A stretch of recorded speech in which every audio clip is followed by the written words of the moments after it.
Halo semuanya, kembali lagi di channel Sun Cinema. Pada video kali ini saya akan menceritakan sebuah film bergenre action komedi yang dibintangi oleh Stephen Chow yang berjudul From Beijing with Love.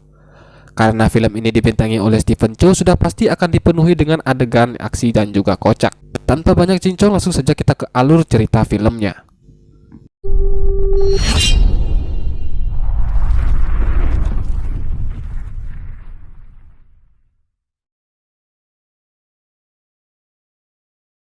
Di awal film kita diperlihatkan dengan rombongan truk kontainer yang sedang memasuki kawasan markas militer. Diketahui truk itu sedang membawa fosil tengkorak dinosaurus yang merupakan aset penting bagi negara Cina. Namun pada saat hendak memindahkan fosil itu, ternyata truk itu sudah dalam keadaan kosong.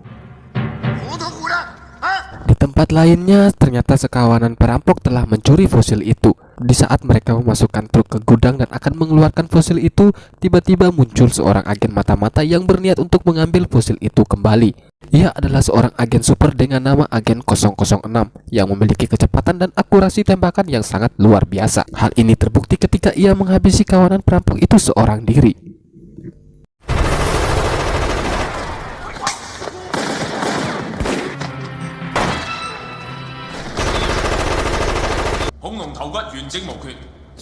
Di saat merasa telah menghabisi semua perampok, muncullah pimpinan perampok yang berpakaian layaknya Iron Man. Merasa tidak sanggup menghadapinya, Agen 006 bergegas bersembunyi dan menghubungi markas pusat untuk meminta bantuan. Akan tetapi sebelum bantuan itu datang, Agen 006 telah tewas tertembak. Atas kejadian itu, sang komandan militer mendapatkan teguran dari pemerintah pusat dan memintanya untuk segera menemukan fosil itu bagaimanapun caranya.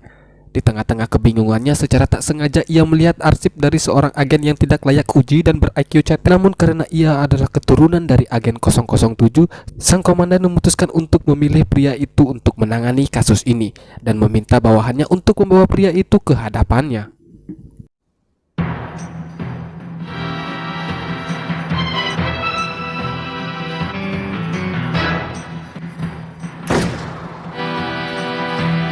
Adegan kemudian berpindah ke pasar Shenzhen, di mana ada seorang tukang daging yang katanya merupakan keturunan dari Agen 007. Pria itu bernama Ling. Tak lama kemudian muncullah seseorang bernama John. Di sini John mengabarkan ke Ling bahwa dirinya telah dipanggil ke markas untuk bertemu sang komandan. Tanpa berbasa-basi, Ling langsung mendatangi markas dengan berpakaian seadanya. Setelah itu ia bertemu dengan sang komandan.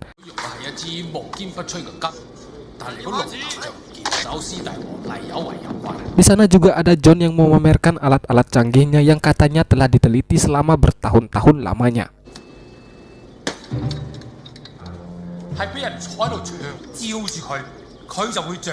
Sang komandan lantas menjelaskan tentang misi yang akan dijalankan dan memberi Ling beberapa uang untuk perjalanannya ke Hong Kong. Di sisi lainnya, ada seorang jenderal yang tak setuju dengan keputusan sang komandan. Karena dari track recordnya saja, Ling sangat tidak layak untuk menangani kasus yang sangat penting bagi negara.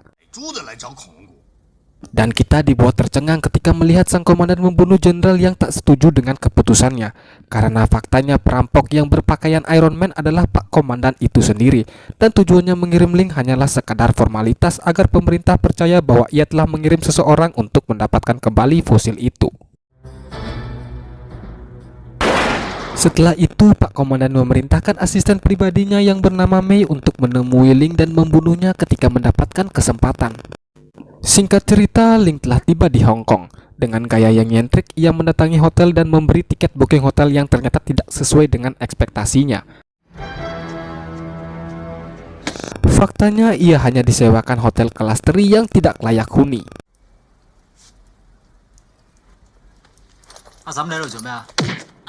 Singkat cerita, Ling akhirnya bertemu dengan Mei yang telah menunggunya di taman.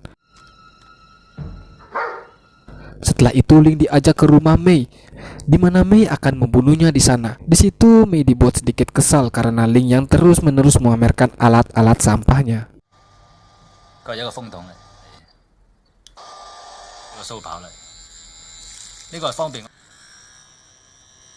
Bosan dengan basa-basi, Mei langsung to the point untuk menanyakan pistol apa yang akan digunakan oleh Ling. Ling pun menerangkan bahwa ia tidak terlalu mahir dalam menembak, namun ia sangat ahli dalam melempar pisau.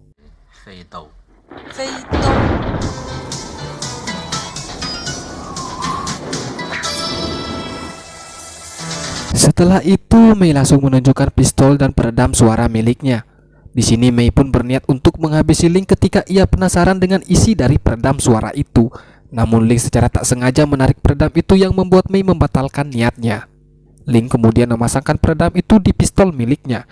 Di saat Ling sedang melihat keluar jendela, Mei langsung mengambil pistol itu untuk membunuhnya. Namun ternyata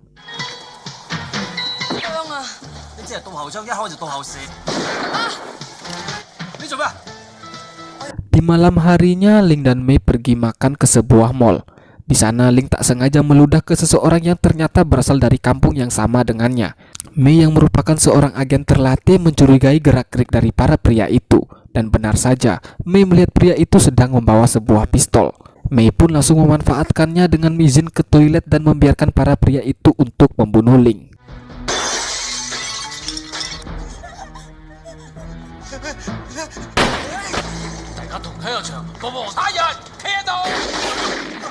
Ling yang melihat para pria itu membunuh orang tak bersalah seketika langsung beralih ke mode serius dan menghabisi perampok itu dengan sangat brutal.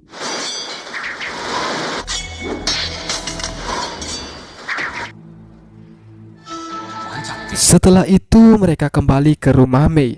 Di sini Mei dihubungi oleh Pak Komandan yang memarahinya karena tak kunjung menyelesaikan misinya untuk membunuh Ling. Sang komandan pun menyuruhnya untuk mengajak Ling ke rumah dari seorang pebisnis yang bernama Lai Yuwei dan membunuhnya di sana ketika mendapatkan kesempatan. Singkat cerita, Ling dan Mei akhirnya sampai ke rumah Lai. Di sana Ling langsung menunjukkan alat canggih miliknya, namun ternyata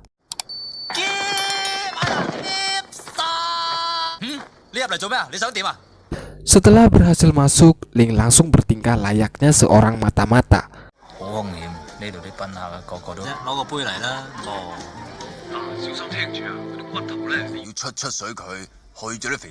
Sementara itu, Mei mengawasinya dari kejauhan dan siap menghabisinya ketika ada kesempatan. Mei yang kesulitan menembaknya meminta Ling untuk mendekat ke sebuah piano. Akan tetapi Ling malah memainkan lagu romantis yang membuat Mei terpukau.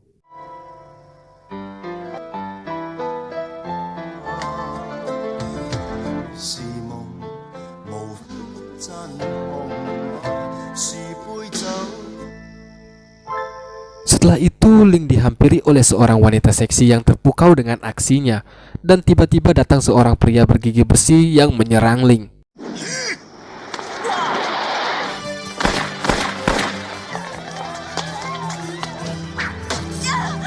Mei yang melihat kekacauan dari jauh langsung menembak ke arah Ling. Namun ia berhasil menghindar. Di saat Ling telah berhasil selamat, ia malah kembali untuk mengambil sesuatu. Hal itu langsung dimanfaatkan oleh Mei untuk menembaknya dari kejauhan. Setelah mengira bahwa misinya telah usai, Mei langsung bergegas menuju ke mobilnya. Namun Mei dikejutkan dengan melihat Ling yang selamat meski dalam kondisi yang terluka parah. Ling bahkan memberinya bunga yang telah ia ambil tadi. Karena merasa bersalah, Mei pun langsung bergegas mengajak Ling ke rumahnya. Namun lagi-lagi mereka dihadang oleh pria bergigi besi tadi.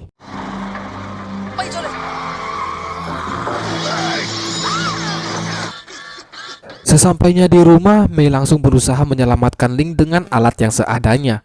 Dikarenakan tidak ada obat bius, Ling malah menggunakan film bokep untuk mengalihkan perhatiannya.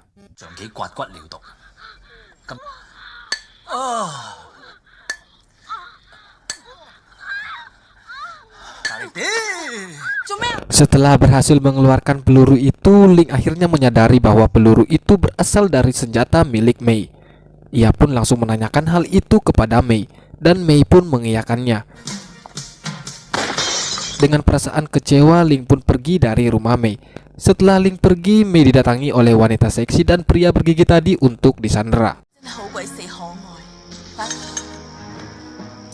Di sisi lainnya, Ling telah kembali ke markas dan menceritakan ke komandan apa yang telah ia alami. Di sini komandan juga mengatakan pada Ling bahwa kini Mei telah menjadi seorang pengkhianat. Setelah itu Pak Komandan menyuruh bawahannya untuk mengantar Ling ke rumah sakit untuk diobati. Akan tetapi bukannya dibawa ke rumah sakit, Ling malah dibawa ke tempat eksekusi para pengkhianat. Karena sebelumnya Ling telah menandatangani surat pernyataan pengkhianatan. 呢個時候打靶。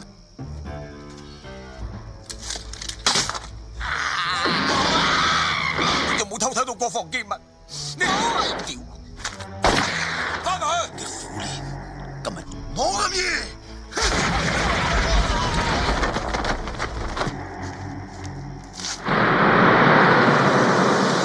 Sementara itu, si wanita seksi dan pria bergigi besi akhirnya bisa menemukan lokasi dari Pak Komandan.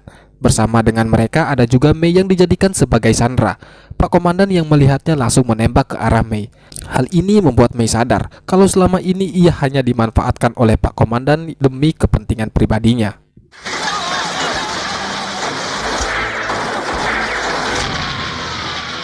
Di tengah baku tembak, Pak Komandan pergi ke ruangannya untuk mengambil baju Iron Man miliknya, di mana si pria bergigi besi itu berhasil menerobos dan terjadilah pertarungan antara mereka berdua.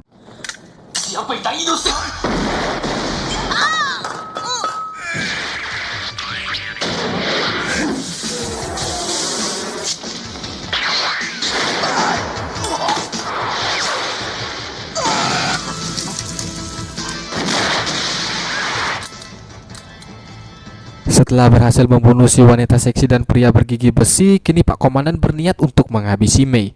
Akan tetapi Ling tiba-tiba datang dan berhasil selamat dari eksekusi berkat uang $100 yang pernah diberikan oleh sang komandan. Ling menggunakan uang itu untuk menyogok sang eksekutor yang tidak kalah tamaknya dari komandan mereka. John yang juga bersama dengan Ling langsung memamerkan alat-alat sampahnya yang tidak berguna sama sekali. Pada akhirnya Ling turun tangan untuk melawan sang komandan.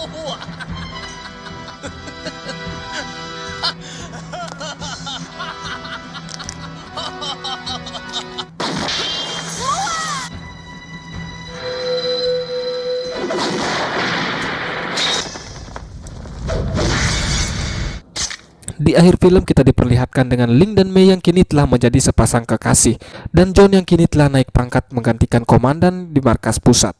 Film pun selesai. Sekian saja untuk video hari ini, semoga dapat menghibur kalian semua. Jika kalian suka video ini, jangan lupa like dan subscribe agar channel ini bisa semakin berkembang. Akhir kata saya mengucapkan banyak terima kasih, sampai berjumpa di video selanjutnya.